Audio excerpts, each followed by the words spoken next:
ಸ್ನೇಹಿತರೆ, ನ್ಯೂಸ್ ಶೋಗೆ ಸ್ವಾಗತ. ನಾನು ಶಾಂತ. 2025ರ IPL ಈಗಾಗಲೇ ಸಾಕಷ್ಟು ಕ್ಯೂರಿಯಾಸಿಟಿಯನ್ನು ಹುಟ್ಟಿಸಿದೆ. ಹರಾಜು ಪ್ರಕ್ರಿಯೆಯಲ್ಲಿ ಏನೆಲ್ಲ ನಿಯಮ ಇರಬೇಕು, ಎಷ್ಟು ಆಟಗಾರರ ರಿಟೇನ್ RTM ಬಳಕೆಗೆ ಅವಕಾಶ ಕೊಡಬೇಕು ಅನ್ನೋ ಬಗ್ಗೆ ಚರ್ಚೆ ಆಗ್ತಾ ಇದೆ. ಫ್ರಾಂಚೈಸಿಗಳ ಬೇಡಿಕೆಗಳನ್ನು ಪರಿಶೀಲನೆ ಮಾಡ್ತಿರೋ BCCI ಅಂತಿಮ ನಿರ್ಧಾರಗಳನ್ನು ಶೀಘ್ರದಲ್ಲೇ ಘೋಷಣೆ ಮಾಡಲಿದೆ. ಇತ್ತ ಮಾಲೀಕರು ಕೂಡ ಯಾರನ್ನ ಕೈ ಬಿಡಬೇಕು, ಯಾರನ್ನ ತಂಡಕ್ಕೆ ಖರೀದಿ ಮಾಡಬೇಕು ಅಂತ ಈಗಿನಿಂದಲೇ ಲೆಕ್ಕಾಚಾರವನ್ನು ಹಾಕಿಕೊಳ್ತಿದ್ದಾರೆ.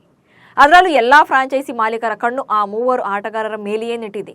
ಅಷ್ಟಕ್ಕೂ ಯಾರು ಆ ಆಟಗಾರರು, ಮಾಲೀಕರ ಪ್ಲಾನ್ ಏನು ಅನ್ನೋದನ್ನೇ ಹೇಳ್ತೇನೆ. ನೀವು ಸುದ್ದಿಯಾನದ ಸಬ್ಸ್ಕ್ರೈಬರ್ ಆಗೋದಕ್ಕೆ ಮರಿಬೇಡಿ.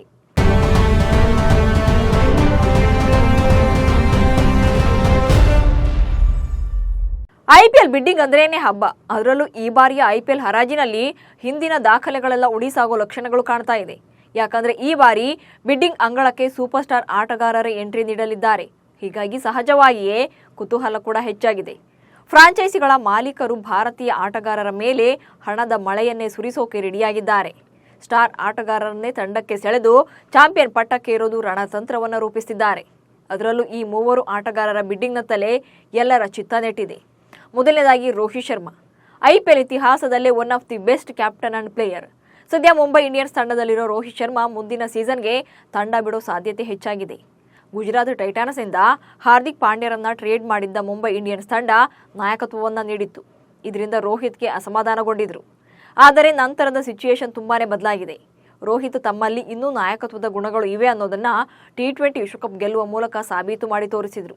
ಹೀಗಾಗಿ ಅಂಬಾನಿ ಬ್ರಿಗೇಡ್ ಮತ್ತೆ ಕ್ಯಾಪ್ಟನ್ಸಿಯನ್ನು ನೀಡಿದ್ರೂ ಕೂಡ ರೋಹಿತ್ ಶರ್ಮಾ ಒಪ್ಪಿಕೊಳ್ತಾರೋ ಇಲ್ವೋ ಡೌಟ್ ಇದೆ.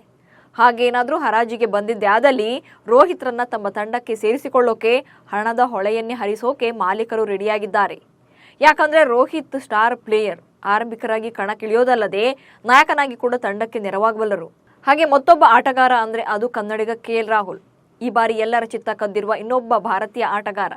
ಕಳೆದ ಆವೃತ್ತಿಯ ವೇಳೆ ಲಕ್ನೋ ಸೂಪರ್ ಜೈಂಟ್ಸ್ ಮಾಲೀಕರು ಹಾಗೆ ರಾಹುಲ್ ನಡುವೆ ಮಾತಿನ ಚಕಮಕಿ ನಡೆದಿತ್ತು. ಹೀಗಾಗಿ LSG ಇವರನ್ನ ರಿಲೀಸ್ ಮಾಡಿದ್ದೇ ಆದರೆ ಫ್ರಾಂಚೈಸಿಗಳ ಮಾಲೀಕರು KL ಖರೀದಿಗೆ ಜಿದ್ದಿಗೆ ಬೀಳಲಿದ್ದಾರೆ. ರಾಹುಲ್ ಬಹುಮುಖ ಪ್ರತಿಭೆ, ವಿಕೆಟ್ ಕೀಪರ್ ಆಗಿ ಕೂಡ ಬ್ಯಾಟಿಂಗ್ನಲ್ಲೂ ಆನೆ ಬಲ ತುಂಬಬಲ್ಲರು. ಹೀಗಾಗಿ ಅವರ ಖರೀದಿಗೆ ಎಲ್ಲ ಫ್ರಾಂಚೈಸಿಗಳು ಕೂಡ ಮುಂದಾಗಲಿವೆ. ಹಾಗೆ ಹರಾಜಿಗೂ ಮುನ್ನವೇ ಸದ್ದು ಮಾಡ್ತಿರೋ ಮತ್ತೊಂದು ಹೆಸರು ಹರ್ಷಿತ್ ರಾಣಾ. KKRನ ಪ್ರಮುಖ ಆಟಗಾರನಾಗಿರುವ ಹರ್ಷಿತ್ ರಾಣಾಗೆ ಈ ಬಾರಿ ಕೋಲ್ಕತಾ ನೈಟ್ ರೈಡರ್ಸ್ ಫ್ರಾಂಚೈಸಿ ಮಣೆ ಹಾಕುತ್ತೋ ಇಲ್ವೋ ಇನ್ನೂ ಕೂಡ ಸ್ಪಷ್ಟ ಮಾಹಿತಿ ಇಲ್ಲ. ಹಾಗೇನಾದರೂ ರಾಣಾ ಬಿಡ್ ಅಂಗಳಕ್ಕೆ ಎಂಟ್ರಿ ಕೊಟ್ರೆ ಕೋಟಿ ಕೋಟಿ ಕೊಳ್ಳೆ ಹೊಡೆಯಬಲ್ಲರು. ಹರ್ಷಿತ್ ರಾಣಾ ಕಳೆದ ಬಾರಿಯ IPLನಲ್ಲಿ ಆಡಿದ 13 ಪಂದ್ಯಗಳಲ್ಲಿ 19 ವಿಕೆಟ್ ಪಡೆದು ಮಿಂಚಿದ್ರು. ಹೀಗಾಗಿ ಇವರನ್ನು ತಂಡಕ್ಕೆ ಸೇರಿಸಿಕೊಳ್ಳೋಕೆ ಮಾಲೀಕರು ಬಾಜಿ ಕಟ್ಟಲಿದ್ದಾರೆ. IPL ಅಂದ್ರೆ ಹೊಡಿಬಡಿ ಟೂರ್ನಿ. ಭರ್ತಿ 2 ತಿಂಗಳು ಕ್ರಿಕೆಟ್ ಅಭಿಮಾನಿಗಳಿಗೆ ಭರ್ಜರಿ ಮನರಂಜನೆ ನೀಡೋ ಲೀಗ್. ಜೊತೆಗೆ ಫ್ರಾಂಚೈಸಿಗಳಿಗೆ ಹಣದ ಹೊಳೆಯೇ ಹರಿದು ಬರುತ್ತೆ. ಅದರಲ್ಲೂ ಸ್ಟಾರ್ ಆಟಗಾರರು ಇದ್ರಂತೂ ಫ್ಯಾನ್ಸ್ ಕ್ರೇಜ್ ಇನ್ನೂ ಜಾಸ್ತಿನೇ ಇರುತ್ತೆ. ಹೀಗಾಗಿ 2025ರ ಮೆಗಾ ಆಕ್ಷನ್ಗೂ ಮುನ್ನ ಏನೆಲ್ಲ ರೂಲ್ಸ್ ಇರುತ್ತೆ, ಯಾರೆಲ್ಲ ಹರಾಜಿಗೆ ಬರ್ತಾರೆ ಅನ್ನೋ ಮಾಹಿತಿ ಕಲೆ ಹಾಕ್ತಿದ್ದಾರೆ. ತಂಡದ ಸ್ಟ್ರೆಂತ್ ಹೆಚ್ಚಿಸೋಕೆ ಸ್ಟಾರ್ಸ್ ಮೇಲೆ ಕೋಟಿ ಕೋಟಿ ಹಣ ಸುರಿಯೋಕ್ಕೂ ಕೂಡ ರೆಡಿಯಾಗಿದ್ದಾರೆ. ಈ ಬಾರಿ T20 ವಿಶ್ವಕಪ್ ಟೀಮ್ ಇಂಡಿಯಾ ಗೆದ್ದಾಗಿದೆ. ಆದರೆ T20 ಆಟ ಅಂದ್ರೇನೆ ಹೊಡಿಬಡಿ, ಫುಲ್ ಎಂಟರ್ಟೈನ್ಮೆಂಟ್. 20 ಓವರ್ಗಳಲ್ಲಿ ಬ್ಯಾಟರ್ಗಳ ಸಾಮರ್ಥ್ಯ, ಬ್ಯಾಟರ್ಗಳ ಪವರ್ ಹಿಟ್ಟಿಂಗ್ 6-4ಗಳನ್ನು ನೋಡೋದೇ ಮಜಾ. ಈ ಬಾರಿ T20 ವಿಶ್ವಕಪ್ ನೋಡಿದವರಿಗೆ ಈ ಮಜಾ ಸಿಕ್ಕಿದ್ದು ತುಂಬಾನೇ ಕಡಿಮೆ. ಹೊಡಿಬಡಿ ಆಟದಲ್ಲಿ 6-4 ಬಿಡಿ, ಒಂದೊಂದು ರನ್ ಗಳಿಸೋಕ್ಕೂ ಕೂಡ ಬ್ಯಾಟರ್ಗಳು ಒದ್ದಾಡ್ತಿದ್ರು. ಅವ್ರು ಪಟ್ಟಿರೋ ಶ್ರಮ ಅಷ್ಟಿಷ್ಟಲ್ಲ. ಇದಕ್ಕೆ ಮೇನ್ ರೀಸನ್ ಸ್ಟೇಡಿಯಂ ಅನ್ನೋದ್ರಲ್ಲಿ ನೋ ಡೌಟ್. ಕೊನೆಗೂ ಪ್ರೇಕ್ಷಕರು ಏನೆಲ್ಲ ಬೈಕೊಂಡಿದ್ದಾರೋ ಅದೇ ನಿಜವಾಗಿದೆ. ಅಮೆರಿಕ ಮತ್ತು ವೆಸ್ಟ್ ಇಂಡೀಸ್ ಜಂಟಿ ಆತಿಥ್ಯದಲ್ಲಿ ನಡೆದಿದ್ದ T20 ವಿಶ್ವಕಪ್ ಟೂರ್ನಿ ನಡೆದ ಪಿಚ್ಗಳಿಗೆ ICC ರೇಟಿಂಗ್ ಕೊಟ್ಟಿದೆ. ಅದರಲ್ಲಿ 3 ಪಿಚ್ಗಳಿಗೆ ಸಿಕ್ಕಿದ್ದು ಕಳಪೆ ರೇಟಿಂಗ್. ಯಾವ ಪಿಚ್ ಹೇಗಿತ್ತು, ICC ಹೇಳಿದ್ದೇನು ಅನ್ನೋದನ್ನೇ ಹೇಳ್ತೇನೆ ನೋಡಿ.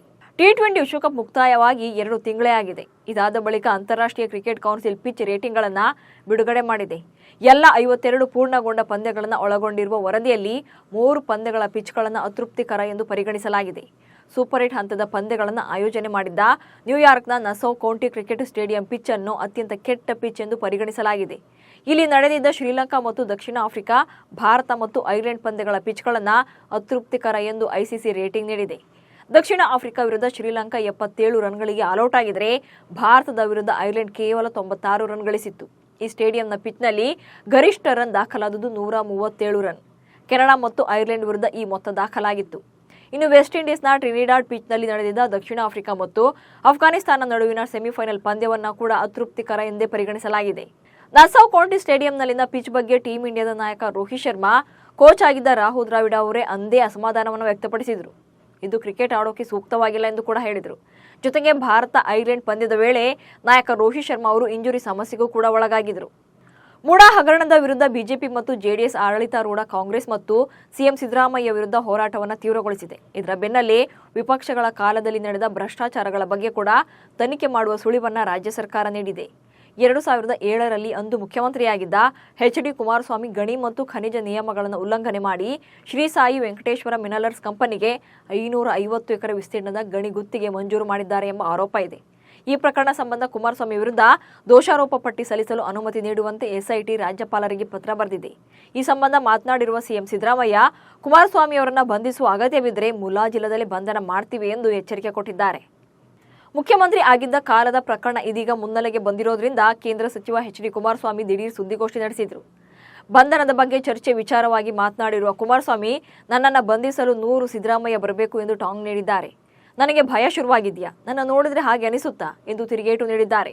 ಕಳೆದ ವಾರದಿಂದ ಮುಖ್ಯಮಂತ್ರಿಗಳು ಹೇಗೆ ನಡೆದುಕೊಂಡಿದ್ದಾರೆ ಅನ್ನೋದನ್ನ ನೋಡಿದ್ದೀರಲ್ವಾ, ಇವರು ಏನ್ ಮಾಡಿದ್ದಾರೆ ಎಂದು ಜನರು ನೋಡಿದ್ದಾರೆ. ಮುಡಾ ಆಸ್ತಿಯನ್ನ ನನ್ನ ಆಸ್ತಿ ಅಂತ ಹೇಳ್ತಿದ್ದಾರೆ ಎಂದು ವಾಗ್ದಾಳಿ ನಡೆಸಿದ್ದಾರೆ. ಸಿಎಂ ಸಿದ್ದರಾಮಯ್ಯ ವಿರುದ್ಧ ಪ್ರಾಸಿಕ್ಯೂಷನ್ಗೆ ಅನುಮತಿ ನೀಡಿದ ಬೆನ್ನಲ್ಲೇ ರಾಜ್ಯಪಾಲ ಥಾವರ್ ಚಂದ್ ಗೆಹ್ಲೋಟ್ ಬುಲೆಟ್ ಪ್ರೂಫ್ ಕಾರನ್ನು ಬಳಸೋಕೆ ಆರಂಭಿಸಿದ್ದಾರೆ. ಮುಡಾ ಪ್ರಕರಣದ ಹಿನ್ನೆಲೆ ಸಿಎಂ ಸಿದ್ದರಾಮಯ್ಯ ವಿರುದ್ಧ ಪ್ರಾಸಿಕ್ಯೂಷನ್ಗೆ ಅನುಮತಿ ನೀಡಿದ ಬಳಿಕ ರಾಜ್ಯದಲ್ಲಿ ಕೆಲವು ಕಡೆ ಪ್ರತಿಭಟನೆಗಳು ನಡೀತಾ ಇವೆ. ಈ ಪ್ರತಿಭಟನೆಗಳಿಂದಾಗಿ ರಾಜ್ಯಪಾಲರು ಎಚ್ಚರಿಕೆಯಿಂದ ಹೀಗೆ ಮಾಡಿದ್ದಾರೆ ಎನ್ನಲಾಗಿದೆ. ಇಷ್ಟು ದಿನ ಅವಕಾಶ ಇದ್ರೂ ಕೂಡ ನಾರ್ಮಲ್ ಇನೋವಾ ಕಾರನ್ನು ಬಳಸ್ತಾ ಇದ್ದ ರಾಜ್ಯಪಾಲರು ಇದೀಗ ಬುಲೆಟ್ ಪ್ರೂಫ್ ಕಾರನ್ನು ಬಳಸೋಕೆ ಆರಂಭಿಸಿದ್ದಾರೆ. ರಾಜ್ಯಪಾಲರು ಅಧಿಕಾರ ಸ್ವೀಕರಿಸಿದಾಗಲೇ ಬುಲೆಟ್ ಪ್ರೂಫ್ ಕಾರಿನ ವ್ಯವಸ್ಥೆಯನ್ನು ಮಾಡಲಾಗಿತ್ತು. ಆದರೆ ಆ ಕಾರನ್ನ ವಾಪಸ್ ಕಳಿಸಿದ್ರು. ಈಗ ಮತ್ತೆ ಗುಪ್ತಚರ ಇಲಾಖೆಯಿಂದ ಸೂಚನೆ ಬಂದಿದ್ರಿಂದ ಬುಲೆಟ್ ಪ್ರೂಫ್ ಕಾರಿನ ವ್ಯವಸ್ಥೆಯನ್ನು ಮಾಡಲಾಗಿದೆ. ಐಸಿಸಿ ನೂತನ ಟೆಸ್ಟ್ ಕ್ರಿಕೆಟ್ ಶ್ರೇಯಾಂಕವನ್ನು ಬಿಡುಗಡೆ ಮಾಡಿದೆ. ಇದರಲ್ಲಿ ಇತ್ತೀಚೆಗೆ ದಕ್ಷಿಣ ಆಫ್ರಿಕಾ ವಿರುದ್ಧ ಉತ್ತಮ ಪ್ರದರ್ಶನ ನೀಡಿದ ವೆಸ್ಟ್ ಇಂಡೀಸ್ನ ಜೇಡನ್ ಸ್ಟೀಲ್ಸ್ ಮತ್ತು ಜೇಸನ್ ಹೋಲ್ಡರ್ ಸ್ಥಾನವನ್ನು ಪಡೆದಿದ್ದಾರೆ. ಹಾಗೆಯೇ ಟೀಂ ಇಂಡಿಯಾ ಆಟಗಾರರ ಪಾರುಪತ್ಯ ಕೂಡ ಮುಂದುವರೆದಿದೆ. ಟೀಂ ಇಂಡಿಯಾದ ಸ್ಟಾರ್ ಸ್ಪಿನ್ನರ್ ರವಿಚಂದ್ರನ್ ಅಶ್ವಿನ್ 870 ರೇಟಿಂಗ್ನೊಂದಿಗೆ ನಂಬರ್ 1 ಬೌಲರ್ ಆಗಿ ಅಗ್ರಸ್ಥಾನದಲ್ಲಿದ್ದಾರೆ. ಆಸ್ಟ್ರೇಲಿಯಾದ ಬೌಲರ್ ಜೋಶ್ ಹೇಜರ್ವುಡ್ 847 ರೇಟಿಂಗ್ ಪಾಯಿಂಟ್ಸ್ಗಳೊಂದಿಗೆ 2ನೇ ಸ್ಥಾನದಲ್ಲಿದ್ದಾರೆ. ಇನ್ನು ಈ ಪಟ್ಟಿಯಲ್ಲಿ ಭಾರತದ ಸ್ಟಾರ್ ಬೌಲರ್ ಜಸ್ಪ್ರೀತ್ ಬುಮ್ರಾ 3ನೇ ಸ್ಥಾನದಲ್ಲಿದ್ದರೆ ಪ್ಯಾಟ್ ಕಮಿನ್ಸ್ 4ನೇ ಸ್ಥಾನದಲ್ಲಿದ್ದಾರೆ. ಕಗಿಸೋ ರಬಾಡ 5ನೇ ಪ್ಲೇಸ್ನಲ್ಲಿದ್ದಾರೆ. ಟೀಂ ಇಂಡಿಯಾದ ಸ್ಟಾರ್ ವೇಗಿ ಜಸ್ಪ್ರೀತ್ ಬುಮ್ರಾ ಅವರು ಸದ್ಯ ಕ್ರಿಕೆಟ್ ಜಗತ್ತಿನ ಅತ್ಯುತ್ತಮ ಬೌಲರ್. ಟೆಸ್ಟ್ ಮತ್ತು ಅಂತಾರಾಷ್ಟ್ರೀಯ ಟಿ20ಯ ಕೆಲವು ಪಂದ್ಯಗಳಲ್ಲಿ ಬುಮ್ರಾ ಭಾರತ ತಂಡವನ್ನು ಮುನ್ನಡೆಸಿದ್ದಾರೆ. ರೆಗ್ಯುಲರ್ ಕ್ಯಾಪ್ಟನ್ ಆಗಿ ಕೂಡ ಗೈರಾದಾಗ ಸಿಕ್ಕ ಅವಕಾಶವನ್ನು ಬಳಸಿಕೊಂಡ ಬುಮ್ರಾ ಟೀಂ ಇಂಡಿಯಾವನ್ನು ಗೆಲ್ಲಿಸಿ ಕ್ಯಾಪ್ಟನ್ಸಿಯನ್ನು ರುಚಿಯನ್ನು ಕಂಡಿದ್ದಾರೆ. ಹಾಗಾಗಿ ತನಗೆ ಟೀಂ ಇಂಡಿಯಾ ಕ್ಯಾಪ್ಟನ್ಸಿ ಬೇಕು ಎಂದು ಮುಕ್ತವಾಗಿ ಬುಮ್ರಾ ಹೇಳಿಕೊಂಡಿದ್ದಾರೆ. ಈಗ ಪಾಕ್ ಮಾಜಿ ಕ್ರಿಕೆಟರ್ ಬಸಿತ್ ಅಲಿ ಬುಮ್ರಾಗೆ ಕ್ಯಾಪ್ಟನ್ಸಿ ಆಸೆ ಬಿಟ್ಟು ಬೌಲಿಂಗ್ ಕಡೆಗೆ ಗಮನ ಕೊಡುವಂತ ಸಲಹೆ ನೀಡಿದ್ದಾರೆ. ಬಿಸಿಸಿಐ ಕಾರ್ಯದರ್ಶಿ ಜೈಶಾ ಮುಂಬರುವ ಚುನಾವಣೆಯಲ್ಲಿ ಐಸಿಸಿ ಅಧ್ಯಕ್ಷ ಸ್ಥಾನಕ್ಕೆ ಸ್ಪರ್ಧಿಸುವ ಸಾಧ್ಯತೆ ಇದೆ. ಪ್ರಸ್ತುತ ಐಸಿಸಿ ಅಧ್ಯಕ್ಷ ಗ್ರೆಗ್ ಬಾರ್ಕ್ಲೆ ಅವರ ಕಾರ್ಯಾವಧಿ ನವೆಂಬರ್ 30ಕ್ಕೆ ಮುಗಿಯಲಿದೆ. ಅಲ್ಲದೆ ಅಧಿಕಾರಾವಧಿಯಲ್ಲಿ ಮುಂದುವರಿಯಲು ಇಚ್ಛಿಸ್ತಾ ಇಲ್ಲ ಎಂದು ಬಾರ್ಕ್ಲೆ ಅವರು ಈಗಾಗಲೇ ಐಸಿಸಿ ಸಭೆಯಲ್ಲಿ ಸ್ಪಷ್ಟಪಡಿಸಿದ್ದಾರೆ. ಇದರ ಬೆನ್ನಲ್ಲೇ ಐಸಿಸಿ ಅಧ್ಯಕ್ಷರಾಗಲು ಜೈಶಾ ಪ್ರಬಲ ಆಕಾಂಕ್ಷಿಯಾಗಿದ್ದಾರೆ. ಐಸಿಸಿ ಅಧ್ಯಕ್ಷ ಸ್ಥಾನಕ್ಕೆ ನಾಮಪತ್ರ ಸಲ್ಲಿಸಲು ಕೊನೆಯ ದಿನಾಂಕ ಆಗಸ್ಟ್ 27. ಇದರೊಳಗೆ ಜೈಶಾ ನಾಮಪತ್ರ ಸಲ್ಲಿಸುವ ಸಾಧ್ಯತೆ ಇದೆ. ಇವಿಷ್ಟು ಇವತ್ತಿನ ನ್ಯೂಸ್ ಶೋ ಸುದ್ದಿಗಳು. ನಮಸ್ಕಾರ.